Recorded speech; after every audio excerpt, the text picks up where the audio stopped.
L'isolation et la solitude, deux choses que nous voulons voir dans notre thème en ce qui concerne l'isolation. L'isolement est une mauvaise solitude.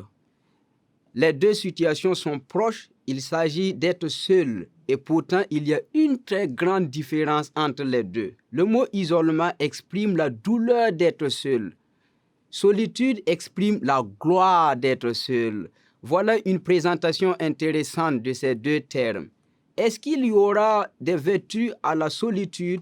La solitude est l'état ponctuel ou durable d'une personne seule, c'est-à-dire d'une personne qui n'est engagée en aucun rapport avec autrui. C'est une situation qui est acceptée.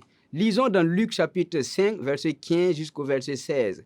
Sa renommée se répandait de plus en plus et les gens venaient en foule pour l'entendre et pour être guéris de leur maladie. Et lui, il se retirait dans le désert et priait. Il n'est pas nécessairement de se retrouver seul pour souffrir d'isolement. On peut être dans une foule et se sentir désespérément seul.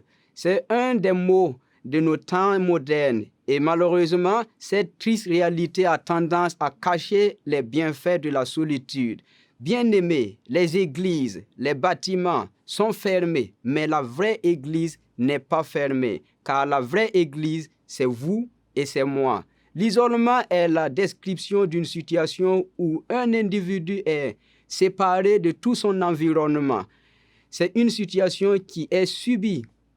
Les sources d'une isolation peuvent être variées. Par exemple, le prophète Élie s'est retrouvé seul après une grande victoire et s'est senti abandonné. 1 Roi chapitre 19, verset 10. Je suis resté seul, moi, seul, et il cherche à m'ôter la vie. C'est quand le prophète était isolé qu'il parlait de la sorte. Moïse a connu la lourde responsabilité de diriger et l'isolement qui en découlait.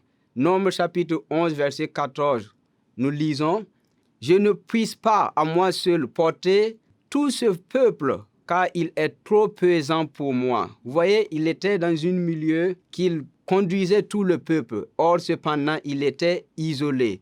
David s'est souvent retrouvé dans une situation d'isolation en tant que berger, mais cependant, Dieu l'a pris à être le berger de tout Israël. Paul aussi a vécu cela. Jésus s'est trouvé aussi seul, rejeté par les hommes. Exemple, nous lisons dans Jean chapitre 16, verset 32, « Voici, l'heure vient et elle est déjà venue, où vous serez dispersés chacun de son côté et vous me laisserez seul. » Utilise l'isolation comme un temps de solitude pour chercher le Seigneur. Par exemple, pour prier, nous pouvons prier dans notre temps d'isolation. Nous pouvons avoir une solitude et prier le Seigneur. Matthieu chapitre 6, verset 6, il nous dit ceci, « Mais quand tu pries, entre dans ta chambre, ferme ta porte et prie ton Père qui est dans le lieu secret. Et ton Père qui voit dans le secret te rendra. » Nous pouvons aussi utiliser les temps d'isolation pour être dans la solitude, pour se mettre à l'écart. Luc chapitre 4, verset 42. « Dès que le jour parut, Jésus sortit et alla dans un lieu désert. » Souvent, il reste là dans le lieu désert où il avait une bonne relation avec le Seigneur, où il parlait avec Dieu. Nous pouvons prendre un autre exemple. Dans l'isolation ou dans la solitude, nous pouvons rechercher le Seigneur. Daniel chapitre 10, verset 8. « Je restais seul et je vis cette grande vision. » Daniel, c'est quand il était seul, en recherchant le Seigneur, qu'il a eu cette grande vision. Nous pouvons aussi, dans notre solitude, dans l'isolation, rester dans le silence.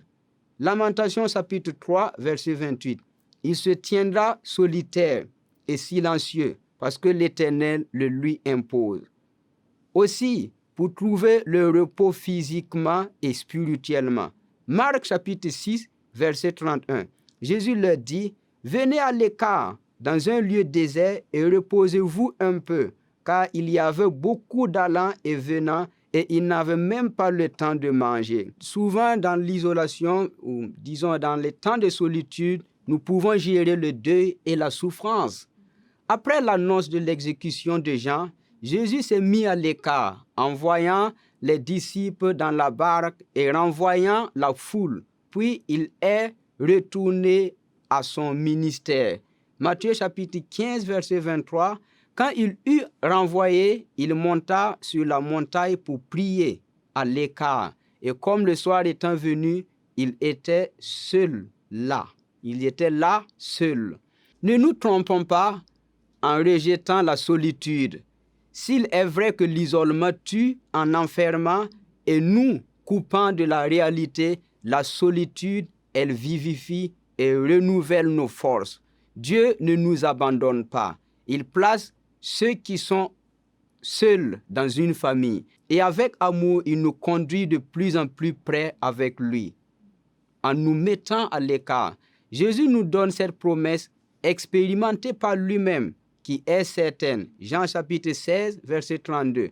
Mais je ne suis pas seul, car le Père est avec moi.